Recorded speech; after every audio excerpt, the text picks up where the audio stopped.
Good morning, Greater Cincinnati, Northern Kentucky, the United States, and the world. My name is Eric Ellis. I'm the president and CEO of Integrity Development Corporation. I think I was waiting for my video to start, but I'm here to engage with you in a conversation about Labor Day.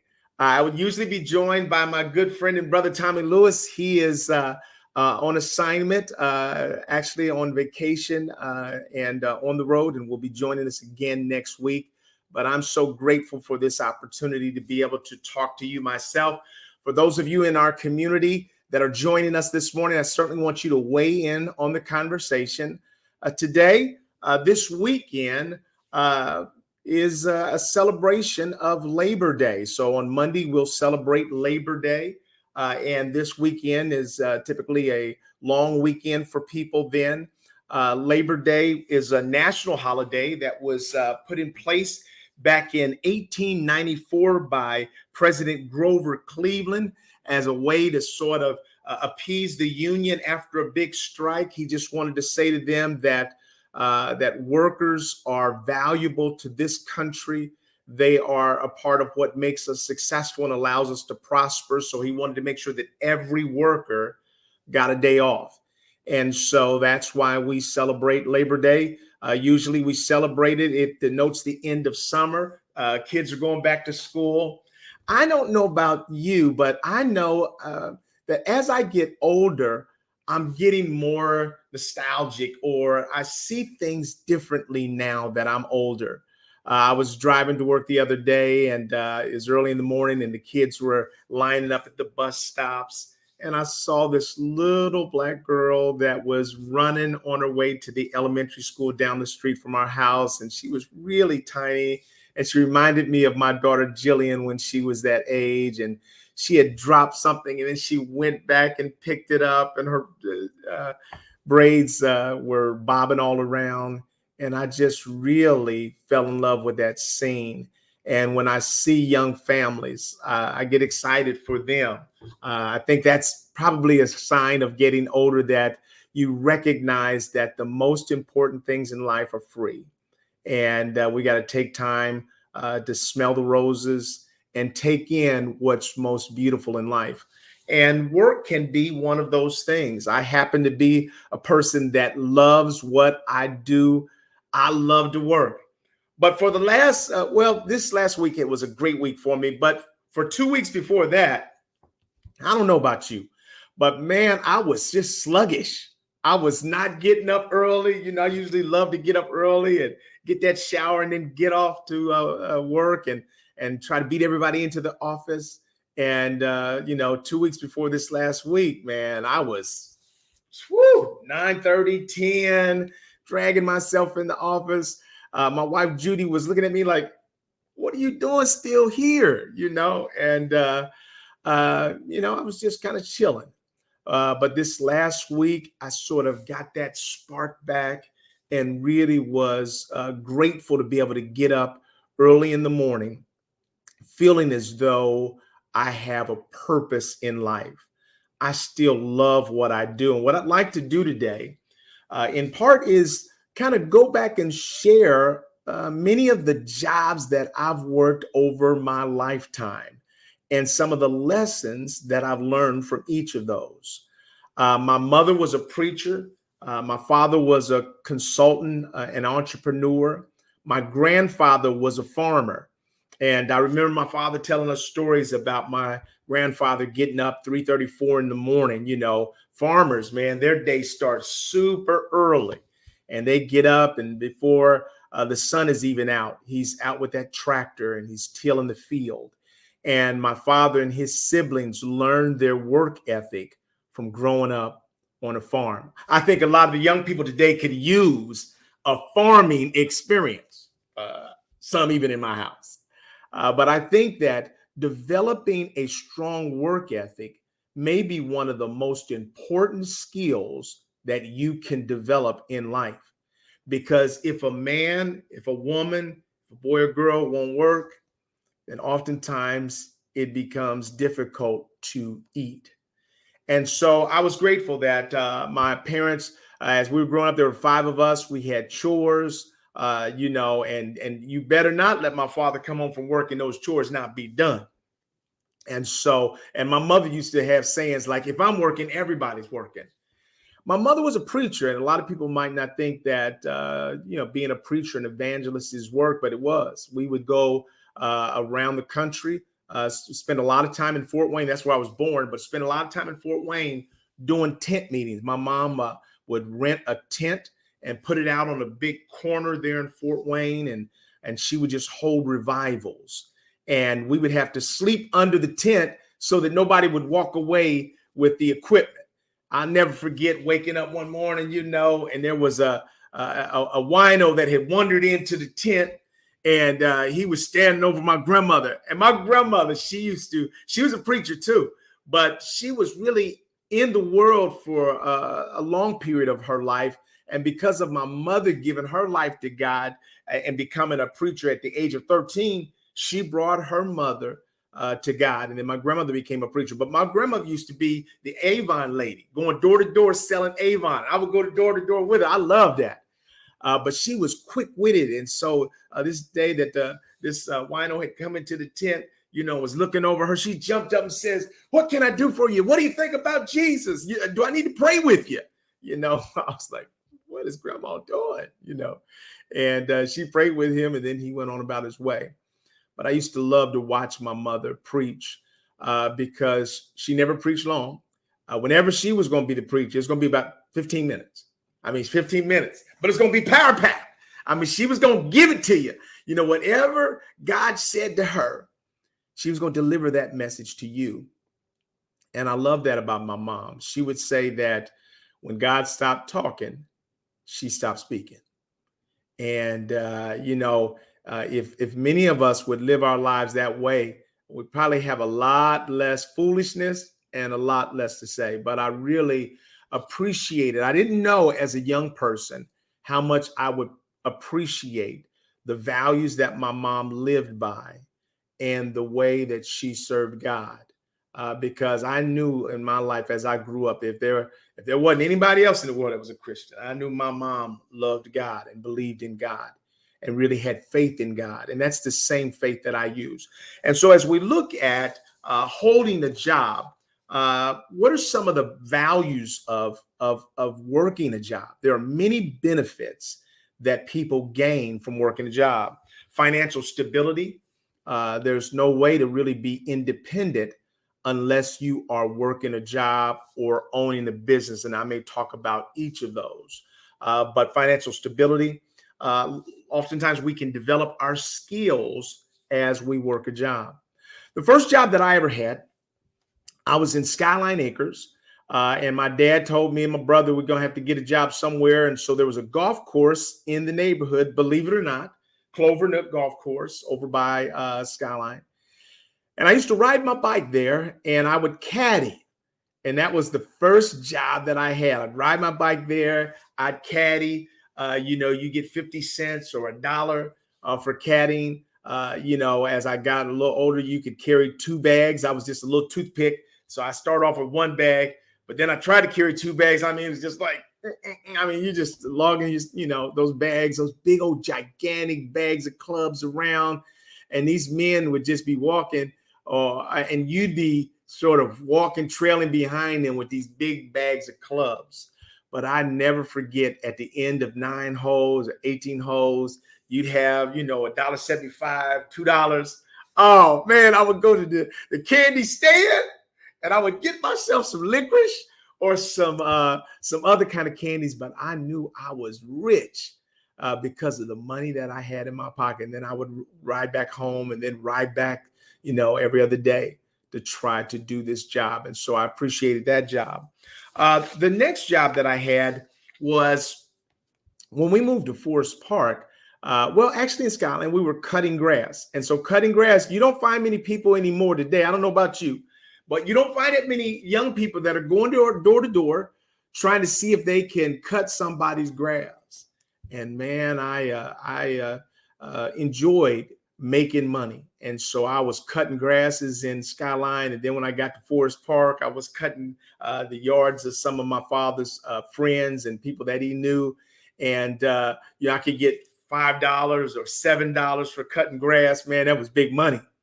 And I'll never forget, I cut the grass of one of our neighbors on Waycross, and then sort of wrapped up early. They weren't home. They paid me in advance. I cut their grass, and then I ran home to get on my bike so I could go play basketball. And my father drove down the street, and he didn't like the job I did. So I was up at Forest Park High School playing ball outside, having a ball, $8 in my pocket. They tipped me. I had 10. Eric, come here. He said, you need to get in the car. Okay. I knew I was in trouble. And so I drove back with him. He said, and then he stopped at their house. He said, let's get out and take a look at, he said, what do you see?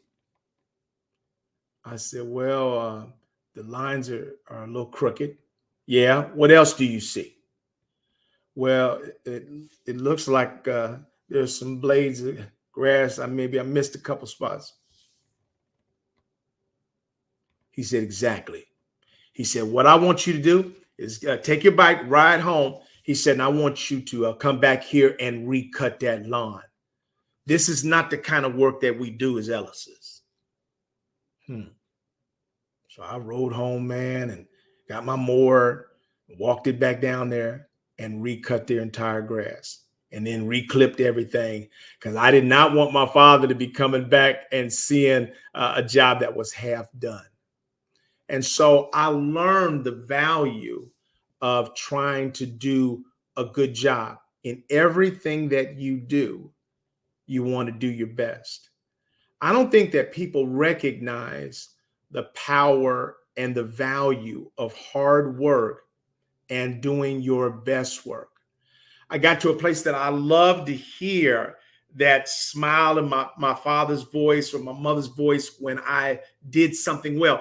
I remember how I started off as a kid. I started off hating work, hating jobs, hating assignments. And I don't know what happened, but one day it just kind of kicked in for me that this is an opportunity to get praise, that my parents are happier if I do jobs and do them well. And so I started asking my mother, hey, Mom, you need help do anything? Yeah, I was just wondering, that garage is such a mess. We used to hate the garage and the basement. I mean, those were the two worst jobs in the whole world, where your parents would say, okay, Saturday morning, we're going to go get the basement clean. The basement. Everybody knew there was dead bodies in the basement. I got to go clean the basement. And there were 5 of us. And so they'd set 2 or 3 of us loose down there. And then my father would say, okay, I'm gonna leave. When I come back, that garage better be spick and span. Anybody remember that line? Spick and span. I hated it at first. But as I got older, I started recognizing that there was tremendous value in doing a good job and then sitting back before anybody else got to see it and saying to yourself, that looks good. I'm proud of that. And so, I was cutting grass, and then my first official job outside of caddying and cutting grass was when I was 16 years old. My father used to go up to a restaurant in Forest Park called the Scoreboard Restaurant. He would go there every Saturday morning, and that's where all of the black fathers and white parents, men would gather. It was a men's thing. They would gather on Saturday morning with John Stouffer. He was a former quarterback for the Cincinnati Bengals.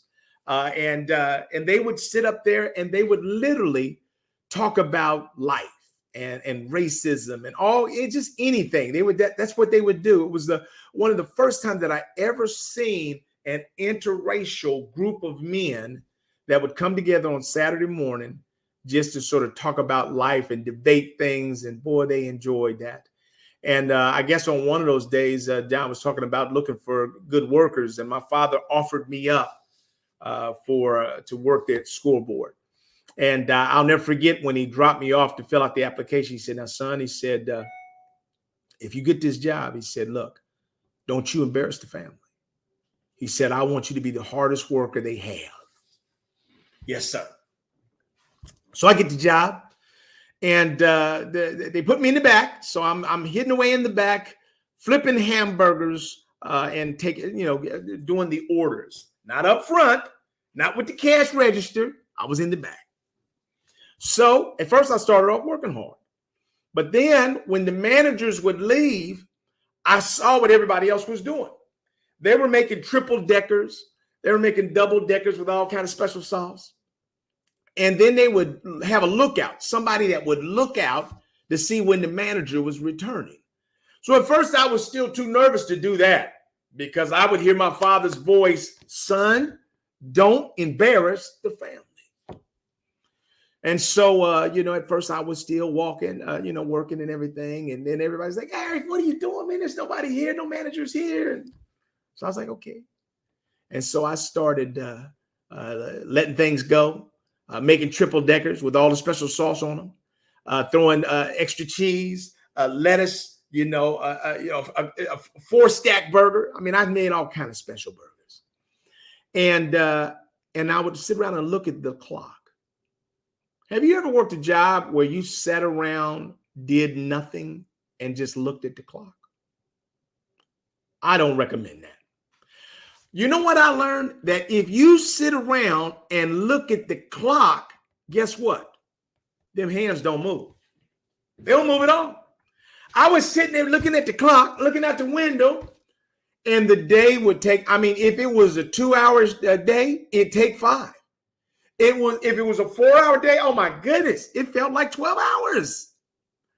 I learned a valuable lesson from blowing work off, that is not a good thing, and it takes longer to not work than it does to work. So I said, forget that. I ain't doing that no more. That's the dumbest thing I ever did. So I started doing extra work. Now, I still love to talk, so I'd be talking, telling jokes, but I'd be cleaning the onions off. I'd be scraping the grill. I'd be going into the freezer, stacking up all the things. You know why? Because I knew that if I did all those things, that not only did the day go by fast, but when the boss got back, he'd look around and say, oh, Ellis was here. I like that. I like that. I like people saying that I did a good job. I felt like it was a reflection of my character. Doing a good job, being a hard worker is a reflection of your character. It builds character, and it also brings some other things that you need. If you want to stand out, if you want to receive notoriety, be a hard worker. And so as we think about Labor Day, I want you to think about your perspective on work. And most people that I run into hate work. I mean, there's just too many people. Oh my God, I gotta go to work. Man, I would never want to do a job that I hated going to. But I've discovered that most jobs are first and foremost the people. And so work gives you an opportunity to develop meaningful relationships with people. And so I think that there's some real value to that. And so I'll go back to the job at Scoreboard. So I was working at Scoreboard, doing that job, flipping hamburgers. On Friday nights, the football games would happen. All my friends would come in from the high school and they'd be just laughing. Hey, they'd be hollering my name out. And I'm back there, I didn't want to look up because I'm trying to get these burgers right. But I still can fold up a hamburger and wrap it right now today because I learned to at 16 years old. But eventually, as I kept doing a good job in the back, they moved me to the front. And I got access to the cash register, and I was doing that and taking people's orders. And I felt responsible. I'm ADD, so sometimes, I wanted to make sure that I wasn't miscounting money. And I enjoyed the responsibility of being up front and just really enjoyed that job. The next job that I got after Scoreboard was working a summer job when I was going to college. Before I went to Anderson College, I got a job at a lawn maintenance firm that was doing sort of dikes. So we would do the lawns of Ford plants and other plants, where you take one of these big dike mowers and you'd mow areas. Oh man, you just mow back and forth, back and forth. And I would do that, man. And yeah, a lot of times if you got over there in the big weeds, man, chiggers and stuff would get on your legs. Oh my goodness. But we made pretty good money. And I enjoyed the job that summer. And the next summer I came back and they made me a supervisor. And so because of the way I worked, I was able to be elevated to a supervisor. And that was the first time I had a chance to really manage other people. And people would act as though, hey, you're cool. Let's figure out how not to work. And I was like, no, that's not how we do this. The same values that I had for myself, I also had for my crew. And I'll never forget, I had a guy, a lot of times when you're on these little crews, a lot of guys working there, there's a lot of testosterone going. So this guy was telling me one time, oh man, you ain't nothing, man. I could take you out. And I was like, what are you talking about? And I had the strength of youth and the arrogance of an athlete. And so I said, well, man, if you think you could take me, let's just go and wrestle when we get back to the shop. Yeah, let's do it. And so, he's talking smack all the day. As soon as we got back, we got out the parking lot. Boom, we out there wrestling. I picked him up, slammed him down. But then I slammed him down and got my head kind of in a little backwards headlock. So I was on top, but he had my head. That was the first time in my life that I just literally concentrated on making my head smaller because I didn't want him to know that he had no advantage. I had my forearm in his neck, but I was in headlock. But I stuck my head out, and then I had him in the, just a waste of time. And just before I felt like he was about to get up, I got up and declared victory.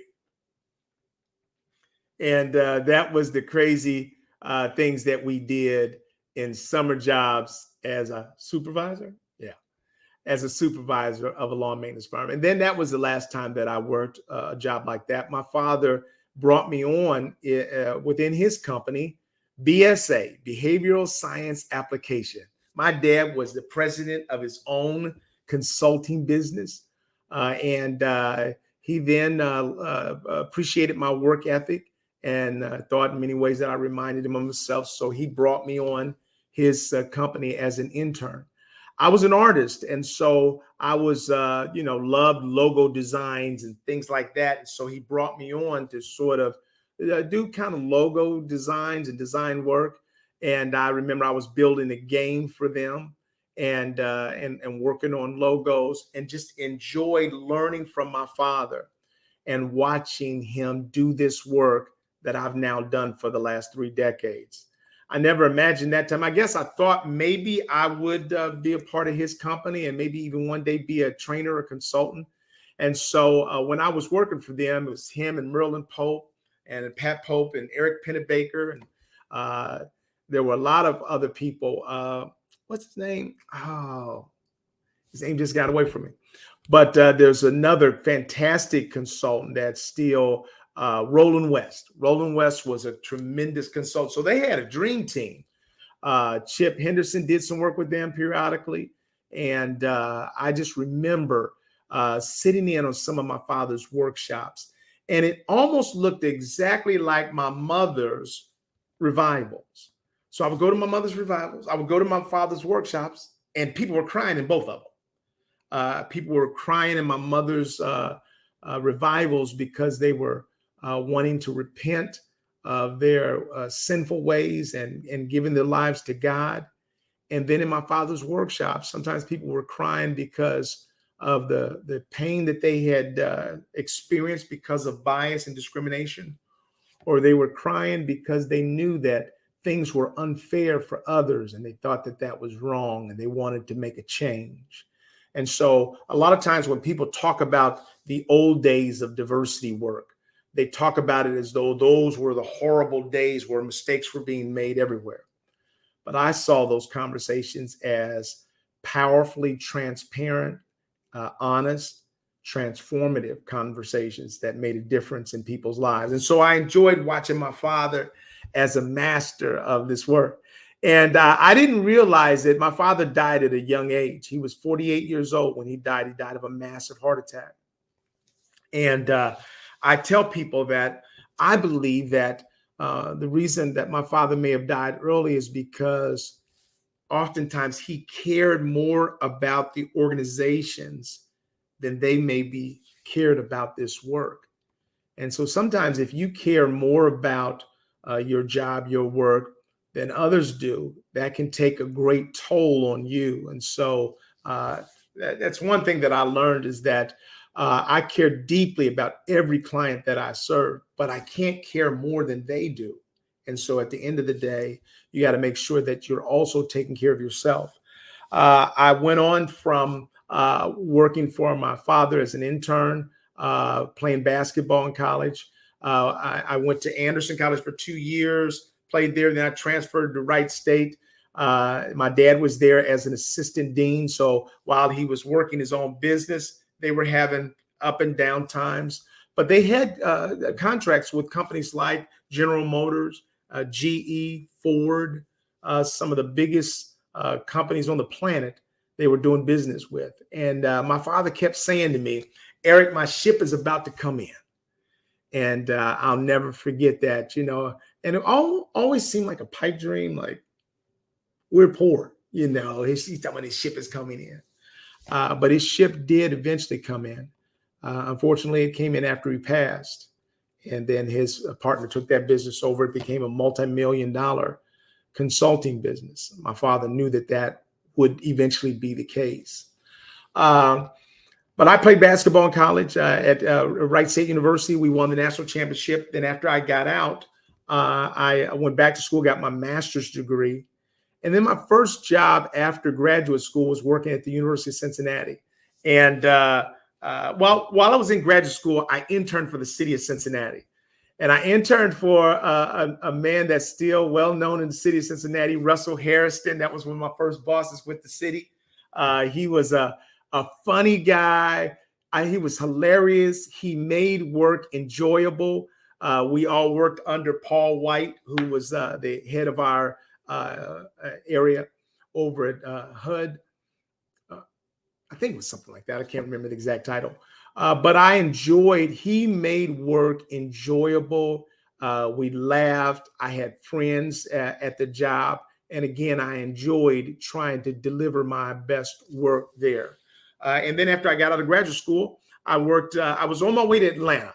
So when I got out of graduate school, everybody Black was going to Atlanta, and I was on my way to Atlanta. I had my master's degree. I'm going.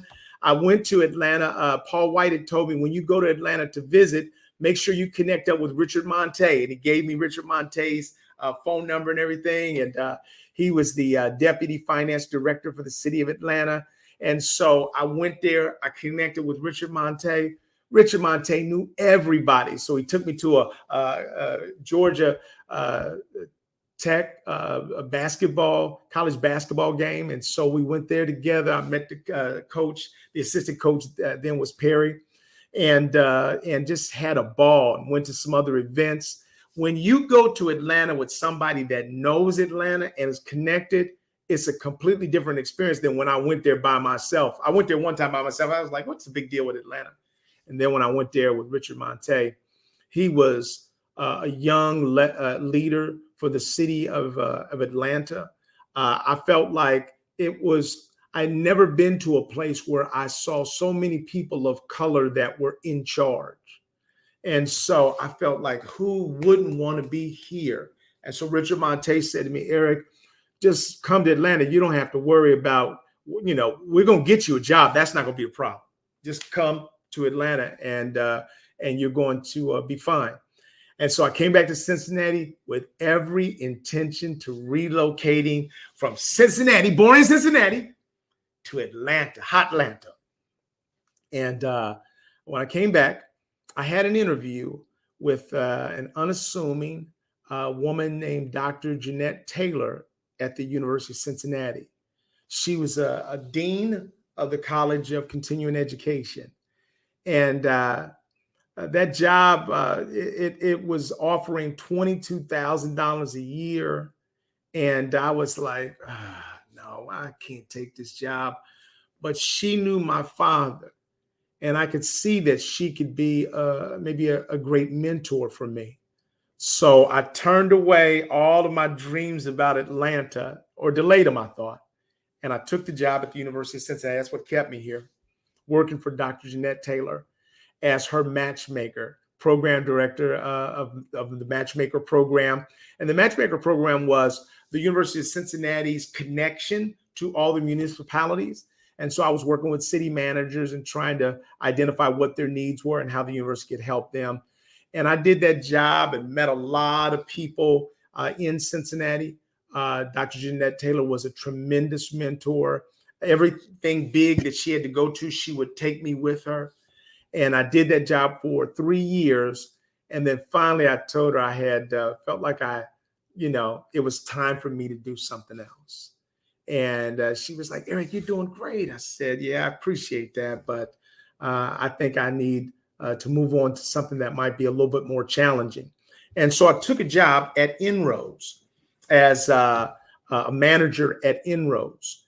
And then our wonderful program director, our managing director, Mrs. Armstrong, died. And the board promoted me to managing director of Inroads. And so I became the youngest managing director of an Inroads affiliate in the country. And so I was just excited to have that opportunity to sort of lead an affiliate. Inroads was an organization, a private nonprofit organization that was responsible for bringing in young people, talented young people, whether they were African-American, Latinx, Native American. We brought in talented minorities and placed them with major corporations for internships. I've never done a job other than the one that I do right now that was more inspiring to me than being the managing director of Inroads. That's where I met Tommy Lewis. Tommy was one of my interns. Tommy was a ball of fire. He was bright. He was energetic. He was gifted. So I just met so many talented young people that inspired me. And here's a program that I couldn't have qualified for as a student in high school because I was just blowing off high school, playing sports. Same thing in college until I got to graduate school. But I was grateful to be the managing director of Inroads. And I worked that job for about 4 years. And then Floyd and Jackie Dickens had a consulting firm, and they approached me and asked me would I be interested in doing some consulting with them. So I went to Inroads and said, I've got this opportunity, but I'd like to make it an opportunity for Inroads as well. I'd like you to sort of cut my pay in half. Let us hire someone else as assistant director, and let me also do this consulting job. And then a lot of the things that I learned there, I'll be able to bring them back to Inroads. And they thought about it. And Ray Brokamp was the chair of the board. Ray was open to it, but the rest of the board was kind of like, it was an idea that had been born before its time. And so they said, no, you're going to have to make a decision. And so I chose to leave Inroads and to start my own business. So Floyd and Jackie Dickens, they were doing a big amount of work within the CIA. And so they had recruited people to be contractors and consultants with them. So that's where I met Janet Reed. Dr. Janet Reed and I, she had been working as a consultant with Floyd and Jackie, and they paired us together. So Janet and I were in these different scenarios where we were training CIA officers. I mean, that was one of the wildest experiences that I ever had. You had to get clearance. So I got cleared to the level of secret. And once you got a clearance within the CIA, they were always trying to get you more clearances. I was like, no, I'm good. I remember I was traveling to Germany to do some training within the CIA. And it wasn't until I was in the air flying that I said, hold up, I'm going to train the CIA in Germany. They're probably not welcome there. And so I remember getting nervous, and I felt like I got more paranoid. When I was working with the CIA, you knew that people were always listening into your calls and your conversations. And so I felt like I got more paranoid than I was able to make a lot of headway. So I was glad I did that for about 3 years, I think. And I was glad when that assignment, wrapped up, because I was always just a little bit nervous that everything that I ever said and talked about was being listened to by 1,000 other people. But that was a learning experience as well. I remember we would do back in the early 90s, we would do sort of 3 and 4 day workshops with the CIA. It was like almost like a marathon. It was an endurance test. We would just train them all day and night. At night, they'd be doing special projects. I think our idea was just sort of to wear them out, beat them down until finally they said, yes, I do have prejudices. I do have biases. I'll get over them. And so that was quite an experience. But we would have them sort of on Friday do a little sort of presentation of what their team had come up with to sort of display the insights that they had gained over the week of sort of teamwork that they had done. Who thought of that idea with the CIA? Oh my. It got to a place where we were just nervous every time a new group had to do a presentation. One group came up, their presentation was, what we learned is that biases are destructive and they're bad for an organization. So in this paper bag, we put racism. And somebody else threw sexism, heterosexism. They were throwing in the religious bias. And then they sort of got back, said, everybody stand back. And they blew up the bag. What are we doing? I mean, you literally got explosives in here, you're blowing up the isms? That was ridiculous. And then on another occasion, I was in there. They sort of had this bright idea that, they were going to demonstrate what it looked like to break the glass ceiling.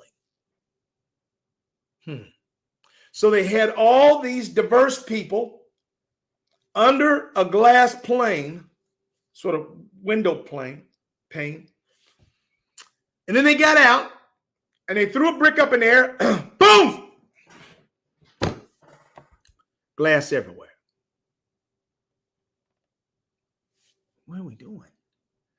And so we had to put some constraints on the presentations. I mean, people were just doing all kind of crazy stuff. We never trained them at the CIA headquarters in Alexandria. We always had to train them in hotels outside of in Manassas, Virginia. So we'd spend 4 days in the hotel with CIA officers. And you always knew who they were, because they would come to the hotel and they'd all have sort of jeans on, some kind of t-shirt, and then a little black box. That wasn't good.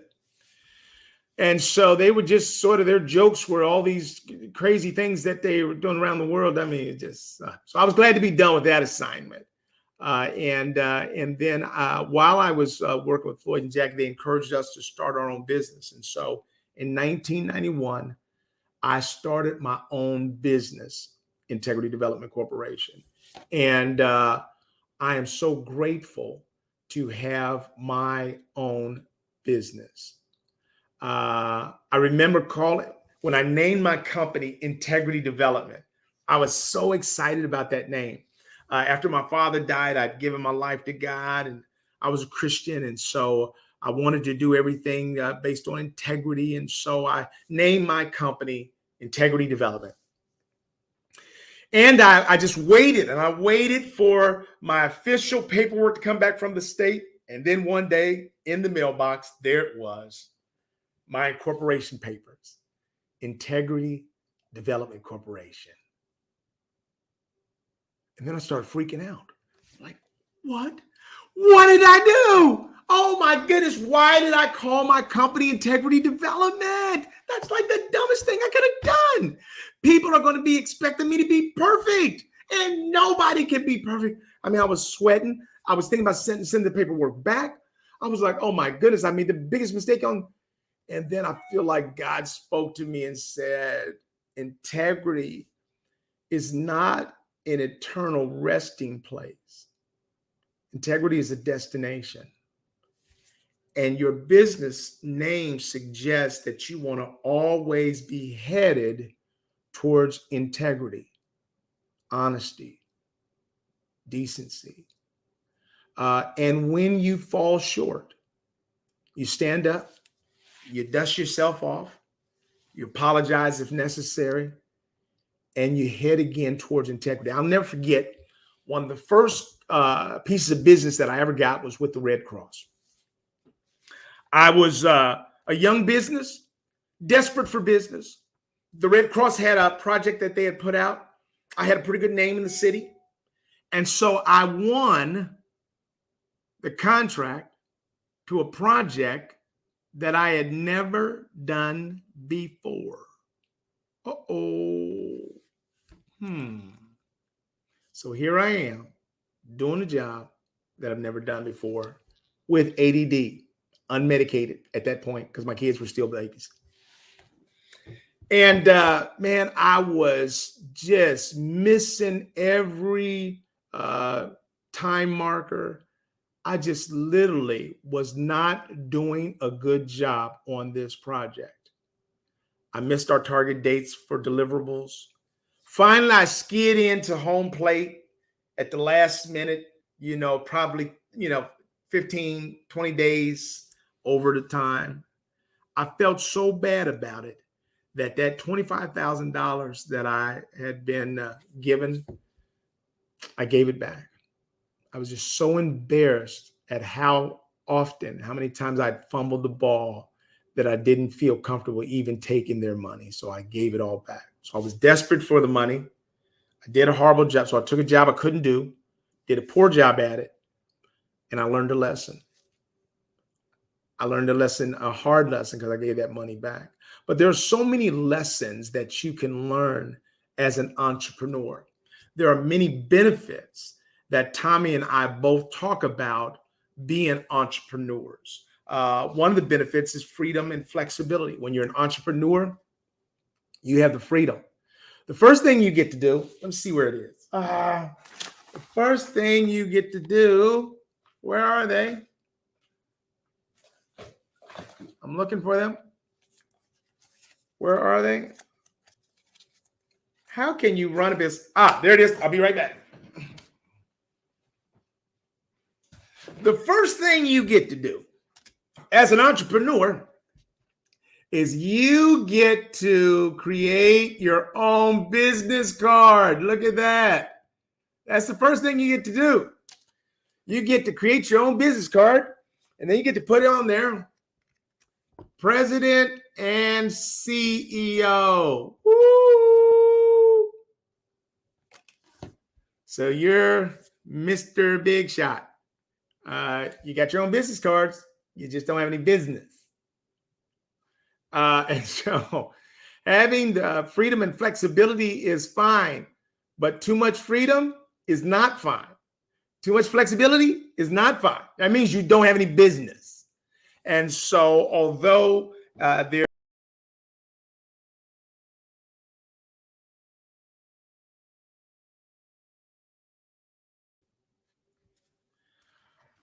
there's a benefit to having freedom and flexibility, there's also a downside of that if you don't have any business. And so the first thing you have to do is really hustle every day. And so I got into the habit of getting up early and working late. And as an entrepreneur, you don't end your day when, at a certain time. You end your day when the work is done, when you've gotten business. If you don't work, you don't eat. And you learn how to hunt and how to kill things that you can eat quickly, because you can't be working on projects that are going to kick in next year. You got to be able to feed yourself today. And then when you have a staff, you got to be able to feed other people. And so you really do have to spend time working hard. The potentials for financial rewards. There is great potential for making a lot of money as an entrepreneur. As much as I enjoy selling, I've surprised myself that I'm not always that inspired by selling. I love what I do. I love what we do. The work that we do at Integrity Development, helping organizations create people-centered workplaces. I'm so passionate about that. And I love creating solutions, whether they be training solutions, consulting solutions, talent searches.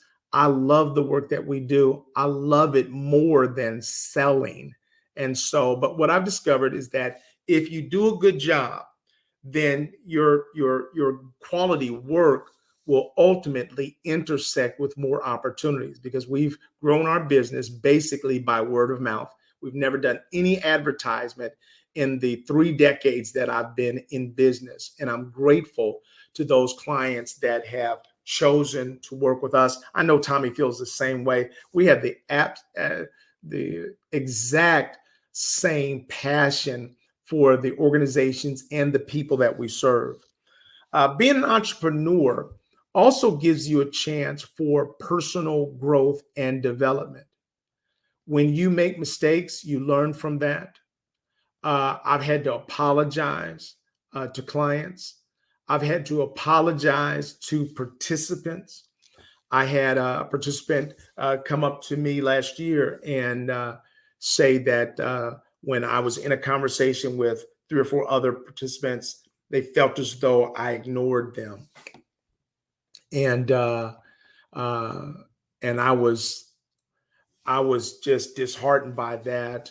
And what I did was I not only apologized to them, but I waited till everybody got back in the room and I apologized in front of the rest of the class. When you make a mistake, then you want to make sure that you go back and correct that. And sometimes it's important to correct that publicly. So being an entrepreneur gives you a chance to continue learning. I still, sometimes it's painful, but I know that I have to continue learning, growing, and developing. At every age, there is no end to the learning curve. I've enjoyed learning the power of AI and learning about ChatGPT and other AI platforms that enable us to take advantage of so much information. I work in a sort of a knowledge business. And so information is power. And so I'm grateful to be able to continue to grow and to develop. Today, I look on eBay a lot, but I've never really sold things on eBay. And now I'm even sort of starting to even work on selling things on eBay. That's something new for me. And so, but I really enjoy the growth and development aspect of being an entrepreneur, being able to develop tools, surveys, assessments, research tools, being able to listen to our clients and see the things that we're developing together, deliver solutions that make a difference for those organizations. I'm grateful for that. Creating value. A lot of times when you do good work as an entrepreneur, you get a chance to create value within those clients that you serve as well. Most of you may be familiar that the Supreme Court recently overturned affirmative action within colleges and university admissions departments. But that's actually it's going to ultimately trickle into corporate America as well. And I have a CEO at one of my companies that the day after the Supreme Court overturned the case, he met with the Diversity Council, which we call a core council, and said, look, nothing changes here. He said, we are going to be even more committed to this work around diversity. He said, we've made a lot of progress over the last 3 or 4 years, but we've got a lot more work to do. And so I was just so grateful to hear his passion. And his passion for diversity is because he's been engaged and he sees the value of this to him personally and to the success of the organization and to the culture, creating a culture that's people-centered, where all of his employees are beginning to gain a sense of belonging. And this is not an easy journey because there's so many different perspectives that people have about the work that we do. Another benefit of entrepreneurship is being able to create a legacy. And so I know that I've talked about my father almost every day that I've been in business. Almost every keynote address that I kick off, I'll start by introducing myself as the son of a mother who's a preacher and a father who was a pioneer in the field of diversity. And so his legacy is one that I still reflect on. And I want my business to hopefully leave a legacy as well. I am so grateful that my children are older now, and several of them think they might even want to work in the business. And there's nothing more exciting as a parent than to know that your children may want to take what you've started and take that to a whole nother level. So creating, building a legacy. When you're an entrepreneur, you also have an opportunity to, for empowerment and control. When you run your own business, you are the boss. The buck stops here. But you are empowered in good days and bad days. Empowerment means you also are responsible. I am so grateful for the people that are part of the Integrity Development family.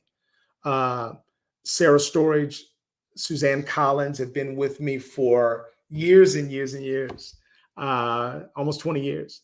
And each of them are a gift to our business.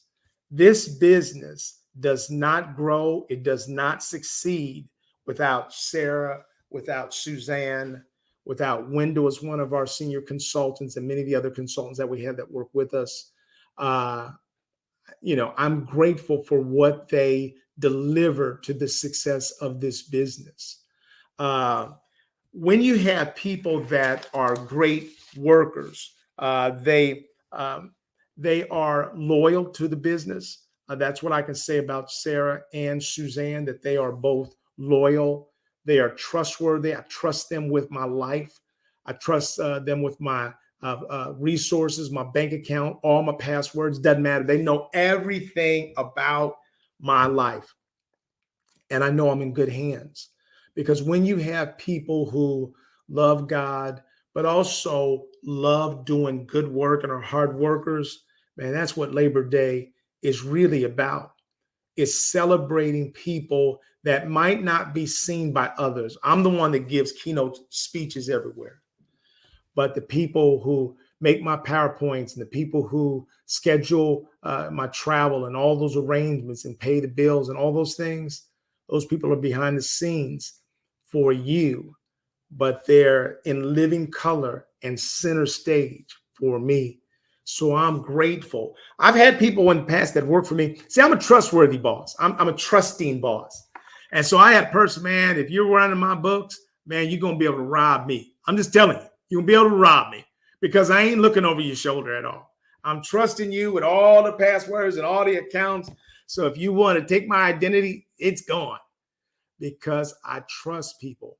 And I'm grateful to have people that are trustworthy, loyal, hard workers, family. That's what I would say. The people that work at Integrity Development, I would say that I love them. LOVE, love them. And I've grown from their feedback. In other words, if they don't sit me down and give me feedback, then we don't get better. If you are a boss or lead anything, manage any team, and you're not hearing some criticism, some critical feedback from them, then you need to make sure that you work to create this kind of psychological safety that's necessary for people to be able to be open and honest and forthright. Because if they can do that, then you can grow as an individual, and your department or your business can grow as well. So I'm grateful for that. The last thing is opportunity for passion and purpose. Being an entrepreneur has given me an opportunity to live out my passion. As I look at the world today, I see it as being on fire in many ways. We are not, I tell people all the time that the people in this country aren't as divided as we're told we are. But if you keep telling people they hate each other, before they know it, they'll be fighting in the streets. And so I feel like that God has given me the opportunity and the assignment to, in many ways, to be a now day, a current day superhero. I get to tie on my cape and sort of go out to the world and try to make a difference. And I can only make a difference through people. And so as I partner with others within organizations and outside of organizations, then together we have a chance to make this world a better place. There is no group, there are no individuals that I don't love. I'm not fighting for some people and not fighting for others. I fight for all people. And I'm grateful to be able to do that. And so I thank you for tuning in to this episode of Diversity Conversations. I miss Tommy Lewis when he's not here because now I have to talk to myself, and talk to those of you that have joined us. But Tommy Lewis is going to be back next week. I love him. He is absolutely my brother. And on this Labor Day weekend, I'm glad that he is resting and taking advantage of the long weekend. And I'm grateful for the work that he does, the way that he works, the way that he respects his clients and those that work as a part of Make It Plain Consulting. So enjoy the weekend. I hope some of you get to do some cooking out, and others of you, I hope that you are doing something meaningful in the way of work that you value and appreciate. Take care of each other and continue to enjoy diversity conversations. Take care now.